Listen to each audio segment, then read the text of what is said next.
Hello, it's Sonia Barrett once again, and today I want to talk about a society programmed for sickness and death. And this is really in reference to my new documentary, The Business of Disease, which I'll talk about a bit more. But I thought today I would speak about this subject because that is what my film addresses. So even though the title says, a business of disease, we tend to think that it's probably just about talking about the pharmaceutical companies. Certainly, that's a major part of what is being experienced, at least for many people, is dealing with pharmaceuticals. But the premise of the Business of Disease documentary is really to encourage people to take responsibility for their spirit, mind, and body. Because you see, the business of disease, it's more than just about taking pharmaceuticals. It's more than, just about running off to the doctor. It is a much bigger picture because we have to look at what is it then that has caused us to surrender this much of our will to all levels of the system? Are we programmed to do that? We are programmed in ways that we don't even recognize because it is all now our normal. And so when I decided to do this film, actually the film was born out of an article I wrote called The Marketing of Breast Cancer, the Pink Ribbon Agenda. I wrote that article, and you can still find it on the businessofdisease.com website. I wrote it because it was the month of October, which it is right now, and I didn't realize that it was Breast Cancer Awareness Month. And so I got really tired of what appeared to be an over marketing everywhere I went. They were asking, do I want to contribute? And I thought, well, where is this money going to? Running for a cure, all of that. What is going on here? Now, we are a very trendy society. And so because of that, it's very easy for us to get into trends. We don't recognize illness, we don't recognize disease as a trend as well. But it's amazing how our brains can get programmed, our minds can be programmed into any particular new theme or belief or concept, no differently than we switch fashions, new fashion trends. It's just the way we're wired. And it all becomes our new normal. And we don't recognize that this is now a normal thing for us. It's interesting the way the projections, the programming, the idea is projected to us. So in looking at taking responsibility for ourselves, we have to realize that we are actually renting out our bodies to not just the traditional or allopathic medicine, Western medicine, but we rent our bodies out, we rent our minds out as well to much of the systems that do a tremendous amount of controlling what we think, what we're going to believe, and with our permission. So let me say that as well, with our permission. And some may say, yeah, but people don't know. People don't know. Well, people have to be curious enough. People have to want to wake up to questioning everything about their life. Religion, same thing. We're sold ideas and concepts based on someone else's idea that they've formulated, and we run with it. So we run with a great many things. Politics, the same thing. We can see it now in the political arena, the kind of programming that we're dealing with media, with education, with our work environment, the corporate system. There are so many ways in which we are shaped by someone else's design. And what I continue, again, to encourage people to do is to wake up to realizing that you are responsible for you, for your body, for your mind, for your spirit, whatever you may interpret your spirit to be. That which is in this vehicle, that which makes my hands move, that which animates my mouth moving, my forehead wrinkling. There is something else. My body is not just simply doing these things. There's something else that's animating my entire form. I'm able to process a thought. I'm able to speak to you. And certainly, so there is something, an essence that is far greater than this body. And we're taken advantage of because of that.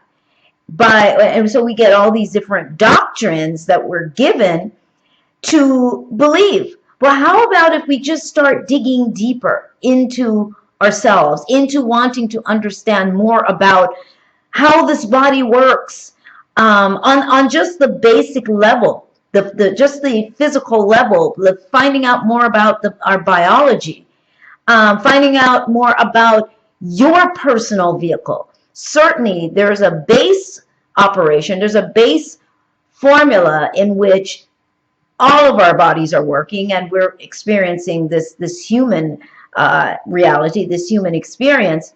But at the same time, each of our bodies are unique because of the way we process emotions, the kind of emotions that we have, the kind of thinking that we have, the kind of silent belief system that we have, our own personal roadmap, our own personal blueprint for reality, although it may be based on all these programs and illusions and deceptive beliefs and concepts.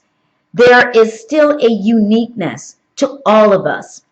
And this is what I'm appealing to, is that uniqueness, that part of you that really can wake up and ask questions. And sometimes people don't want to ask deep questions, what they call big questions about the nature of reality and yourself, your relationship with what the bigger picture is, because they don't want to deal with the answers that may come from within themselves.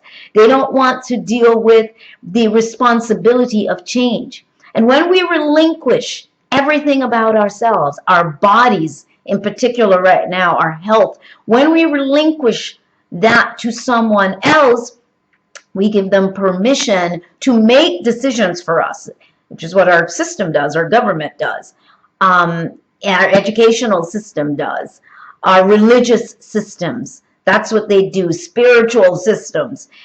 They make decisions for us in terms of what reality should look like, what the protocols should be for us to function as a human being, what is okay to ask, what questions are okay to ask, and what questions are not. Don't question God. That's a really big one. Don't question some things we're not meant to know. By who says all of this? Where does all this come from? Somebody else told somebody else that told somebody else, and then there you are. So your parents hand that to you. Your religious beliefs hand that to you. Your religious leaders, rather, hand that to you. And so we trust all these people. So because we trust them, we don't ask the profound questions that we need to ask. And we must understand that our bodies break down and they fall apart for much deeper reasons other than a topical reason that we might seem to be handed about getting cancer or diabetes or what are some of the other illnesses? I can't even think of them right now, but there's so many of them. Someone hands that over to us, right? And you have to have a platform within you that will support the activation of many of these illnesses, these diseases, especially when we think that they are genetic, that our mother or father had it or our grandmother had it. So something has to happen to activate these latent diseases or potentials that exist within you. All kinds of potentials exist within us. All kinds of potential illnesses and diseases exist within us, but they require something to trigger them. This is very important that we acknowledge this understanding. Everything is triggered by something. And so our emotional space becomes incredibly important. Our belief systems becomes incredibly important.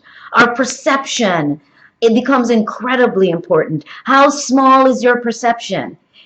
Can you expand your perception outside of the box that you've been given? How can you do that? Can you step outside your box of very tiny beliefs? How can you limit what's possible? How can you limit creation? This is what the business of disease is about. So don't let the title fool you. It's much, much more. Lots of neuroscientists in there, lots of cutting edge content, lots of cutting edge information is in this film to stimulate thought, to stir thinking. A lot of times we find that just as we love roller coaster rides, we love things that scare us. We like the thrill, the adrenaline rush of various things. And because of that, we love even the adrenaline rush of finding out what's being done to us. What bad thing is being done to us, because then we all get to talk about it. But we have to be able to go beyond that space. Sure, we want to know what's going on, but what do you do with that information? I've seen so many people who are activists. They're fighting, conspiracy theories, which a lot, there's a great many that are not conspiracy. They really are actuality. They really are going on. But then they're falling apart. They're sick. They're falling apart. So one must stop and ask, what is going on within me? Am I simply doing all of this as a distraction from really looking at myself, from really dealing with core issues, things that need to be resolved in myself? Is this why I'm falling apart? Because the body sure responds to beliefs and thoughts, because they're what? They're frequency. They all read an energetic pattern. Everything it's electromagnetic. So we must stop and examine all of this. We're falling apart, not simply just because of Monsanto or GMOs. There's a much bigger picture at work here.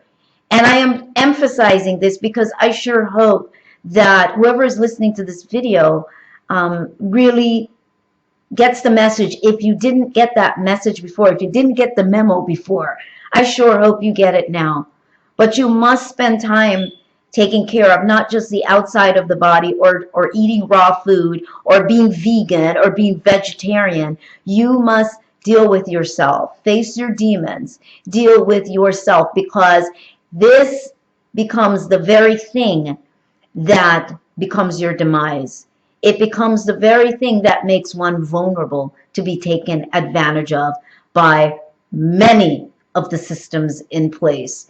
It really does become the thing that takes us down. So you own yourself, no one else. Doesn't matter, even if somebody locked you up, you're physically chained. You've got, yes, there's psychological slavery, but if we don't recognize that we really are owners of ourselves and our temples, then it makes it very challenging to repair ourselves or to tune in and to hear what the direction is that we must take. So the film is saying it's not just about a surgery, and it's certainly not just about taking the next herb, but it is really saying all of these things that I'm saying to you right now. How does my brain work? How does my emotions affect my health, my body? What is it that's possible for me as an evolving being? These are the deep questions. So, anyway, to find out more about the Business of Disease documentary, which is now available only on my website at this time. You can see it pay-per-view right now. You can get the DVD, pre-order it for the holidays. You can also get the book that's a supplement to the film, Health and Inside Job and Outside Business. The book is a chapter written by everybody in the film. And what else can I say? The actual official launch date to the public is February 2017, which is when the mass distribution takes place through the distribution company, where it'll be available on many on-demand platforms when you turn on your television. But in the meantime, do support the film by going to thebusinessofdisease.com. Share this video with everyone. Take a moment just to do that. It is about the whole being and beyond this physical body. It's so much more. So I hope that you take a moment to look at it and also to read the article, The Marketing of Breast Cancer, the Pink Ribbon Agenda. All right. Thank you so much for all your support. And until next time, see you then.